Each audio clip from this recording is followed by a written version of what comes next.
주님의 평안으로 인사드립니다. 오늘은 다니엘서 11장 45절의 말씀을 계속 이어서 연구를 해보고자 합니다. 하나님의 말씀을 우선 본문부터 읽어보고 시작해 보도록 하겠습니다. 그가 장막 궁전을 바다와 영화롭고 거룩한 산 사이에 베풀 것이나 그의 끝이 이르리니 도와줄 자가 없으리라. 다니엘서 11장 45절 말씀인데요.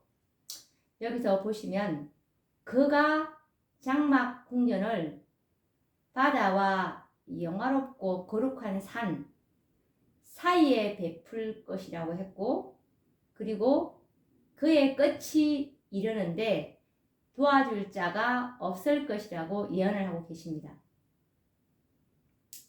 이 시기는 언제냐면 이제 은혜의 시기가 이게 맞춰지고 7장이 이제 진행이 되는데, 이때는 이미 7장 중에서도 6째 재앙의 시기까지 예언의 성취가 진전되어 온 상태입니다. 여기서 다니엘 11장 45절에 그가 그리고 그의 끝이 이르리니 할 때, 여기서 그는 이 북방왕인 그는 로마 법왕권이 될 것입니다. 이때는 6째 재앙, 지금 이제 그 시기까지 예언된 예언의 성취가 진전된 상태인데, 이때의 북방왕은 이제 미국은 이 북방왕의 자리가 이제 끝이 났고, 이때는 로마 법왕권이 이 7번째 북방왕의 자리를 이제 받아온 상태입니다. 우리가 잠시 이제 일요일 법령 이후에 어떤 예언들이 전개되고 성취되었는지를 잠깐 이제 확인을 해 보면서 이 예언을 공부하면 이제 어떤 상황에서 어떤 시기까지 왔는지를 더 구체적으로 알 수 있을 겁니다. 그래서 마지막 사건들의 분기점이 된 일요일 법령 이후에 그 예언들은 이제 정말 거침이 없이 성취가 되고, 1월 법령 이후에 이제 늦은 비를 받고, 그리고 늦은 비 이후에 늦은 비를 받은 하나님의 이 참교회가 이제 큰 외침을 하게 되므로 예수님의 셋째 천사의 사업인 살아계신 하나님의 인치는 14만 4천의 그 수가 다 채워지면 이제 은혜의 시기가 끝나지 않습니까? 은혜의 시기가 끝나면 이제 예수님은 지성소에서 나오시고 성령도 거두어지고 이제 중보자도 없는 상태에서 이제 이 7장이 내리게 되는 것입니다. 악인들 편에서는 7장이지만 의인들 편에서는 또 야곱의 환란이죠. 이렇게 이제 예언들이 이제 진행되어 왔고, 7장을 첫째 장, 둘째 장, 셋째 장, 넷째 장, 다섯째 장 다 이제 했고, 그리고 이제 잠시 후에는 다니엘서 12장 2절에 보시면 특별부활이라는 사건이 있지 않습니까? 이 특별부활은 7째 재앙 초기에 있을 이 특별한 부활인데요. 이 특별부활이 일어나기 직전에 지금 상황이 바로 다니엘서 11장 45절 말씀입니다. 그가 장막 궁전을 바다와 영화롭고 거룩한 산 사이에 베풀 것이지만 그의 끝이 이르리니 도와줄 자가 없으리라. 라는 이 말씀이 지금 이렇게 예언이 이제 성취되어 온 상태에 있는 것입니다. 그래서 다니엘서 11장 44절에 있는 말씀처럼 동북에서부터 소문이 이르러 그로 번민케 하므로 그가 분노하여 나가서 많은 무리를 다 도륙하며 진멸코자 할 이때는 우리가 지난번에 공부했듯이 동북에서부터 이 소문은 바로 늦은 비로 오는 이 큰해침이었습니다. 이 큰해침 때 북방왕인 로마 법왕권이 분민하지 않겠습니까?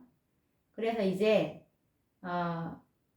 로마 법왕권이 이제 분노하여 나가서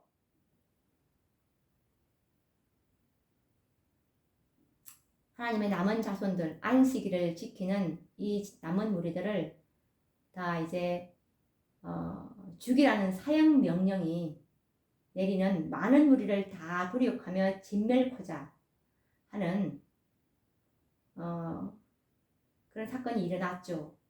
그래서 지금 그가 장막 궁전을 바다와 영화롭고 거룩한 산 사이에 베풀 것이나 그의 끝이 이르리니 도와줄 자가 없으리라 라는 이때는 분명히 여섯째 재앙이 임박한 때입니다. 그래서 이제 남아있는 예언은 이제 7장 중에서 7번째 재앙과 그리고 그 다음 예언인 예수님의 재림 이것만 남아있는 상태입니다. 여섯째 재앙은 다니엘 11장 45절에서 그 정점을 찍게 되고 이제 다니엘 12장으로 넘어가서 일곱째 재앙과 특별 부활이 있게 되는 것입니다. 특별 부활은 일곱째 재앙 초기에 있을 예언이고 그렇다면 다니엘 11장 45절의 사건은 여섯째 재앙에서 일어나는 사건이라는 사실을 생각하면서 우리는 연구를 해 보아야 할 것입니다. 다니엘 11장 45절에 북방왕이 그의 장막 궁전을 바다와 영화롭고 거룩한 산 사이에 베풀려고 하지만 그의 끝이 되었기에 도와줄 자가 없다는 것입니다. 이 예언은 여섯째 재앙인 아마겟돈 전쟁에서 북방왕인 이 법왕권이 열국들에 의해서 패하고 멸망당할 것을 암시하고 있는 것입니다. 우리 요한계시록 17장 16절 말씀이 내가 본 바 이 열불과 짐승이 엄녀를 미워하여 망하게 하고 벌거벗게 하고 그 살을 먹고 불로 아주 살리리라 라는 이 예언과 일맥상통하고 있는 것입니다. 그래서 이때는 이 열불, 열국과 짐승인 이 붉은 짐승, 이 계시록 17장에 나와 있는 엄녀가 타고 있는 이 붉은 짐승은 여덟 번째 왕인 사단을 가리키는 것입니다. 우리가 나중에 다시 깊이 연구를 할 부분인데요. 그래서 이 여섯째 재앙인 아마겟돈 전쟁에서 법왕권은 완전히 열국과 사단에 의해서 패하고 멸망당할 것이 이 요한계시록에 예언되어 있죠. 그래서 우리가 앞으로 이 부분에 대해서 연구를 좀 해야 되는데 어떤 부분이냐면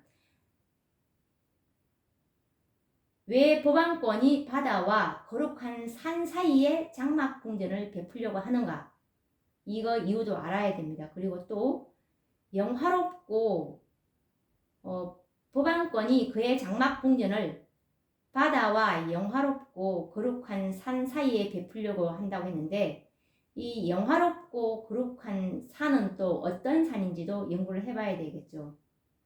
그리고 또 이 아마겟돈의 전쟁의 진원지는 어디가 될 것인지 이것도 우리가 연구할 주제입니다. 차근차근 연구해 보도록 하겠습니다. 북방왕이 그의 장막 궁전을 바다와 거룩한 산 사이에 베풀려고 할 때 그의 끝이 이른다는 말은 법왕권이 아마겟돈 전쟁에서 패하여 멸망당할 것을 예언한 것입니다. 아마겟돈 전쟁은 영적 그리고 육적인 전쟁이 함께 동반되는 전쟁이라는 사실을 우리는 기억해야 할 것입니다.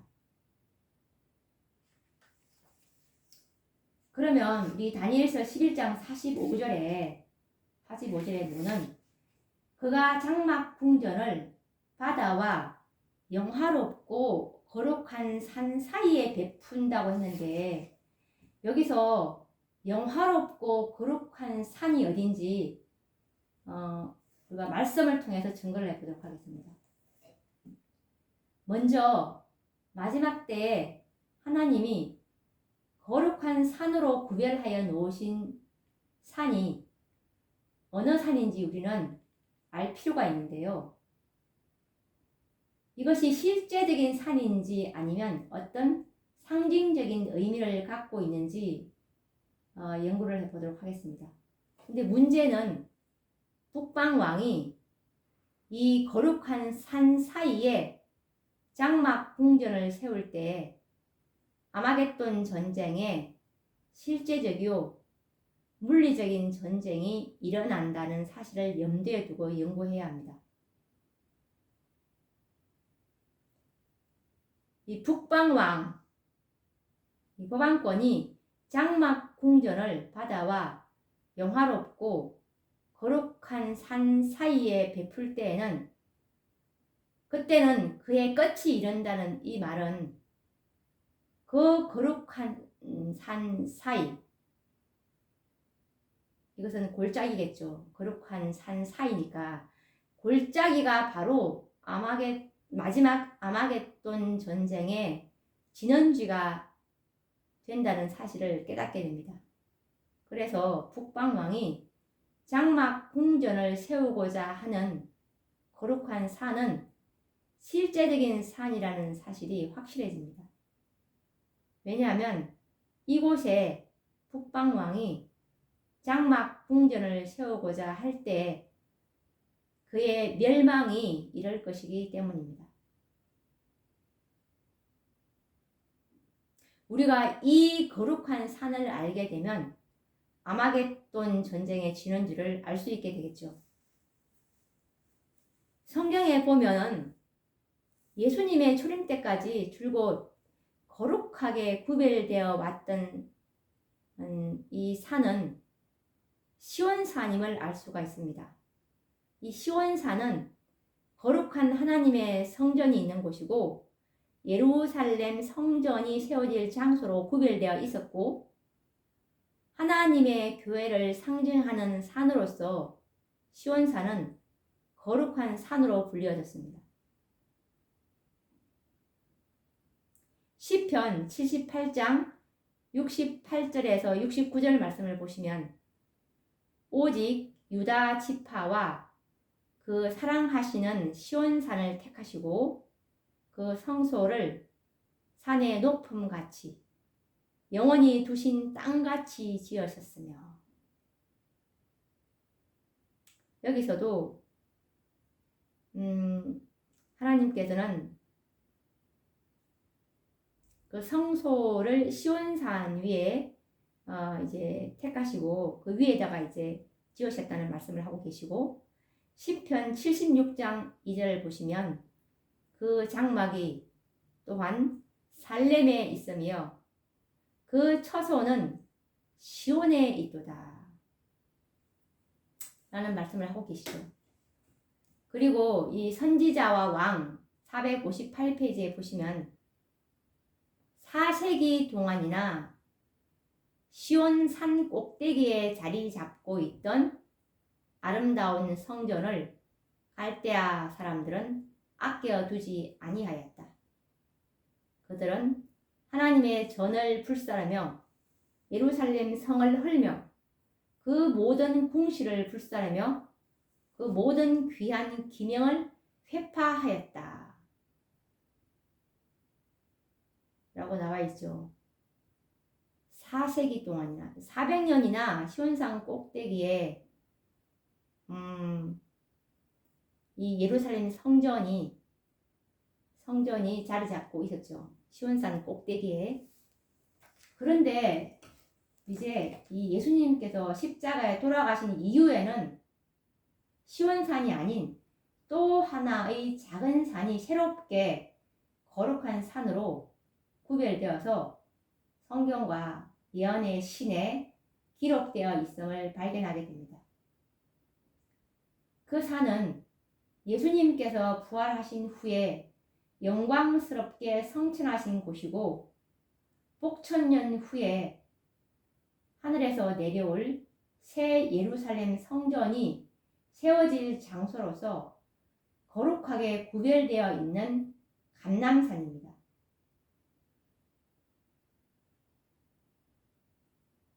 스가랴서에서 이 말씀이 증명이 되고 있는데요.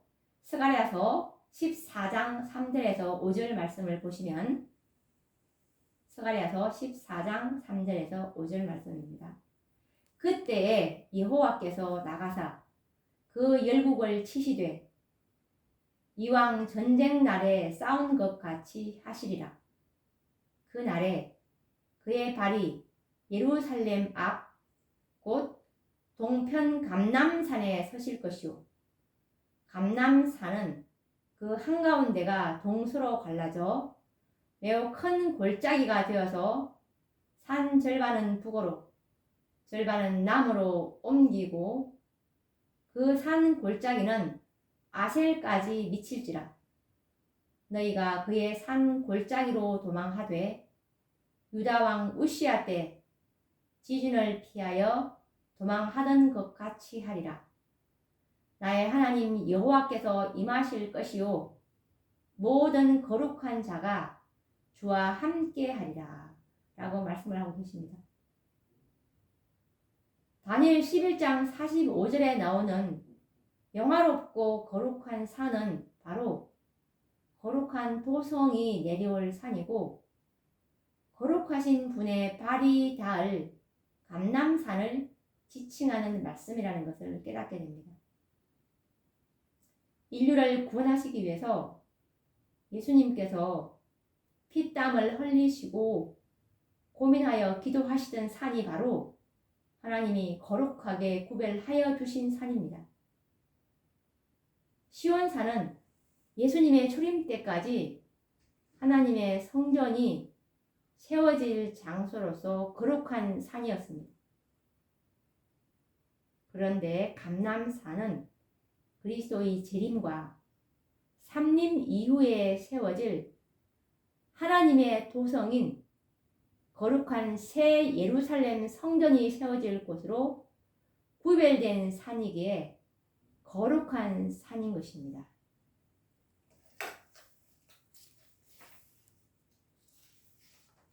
오늘도 우리가 다니엘서 11장 45절 말씀을 연구를 해 보았는데요. 다음 시간에도 계속 이어서 이 말씀을 또 연구를 해 보도록 하겠습니다. 감사합니다.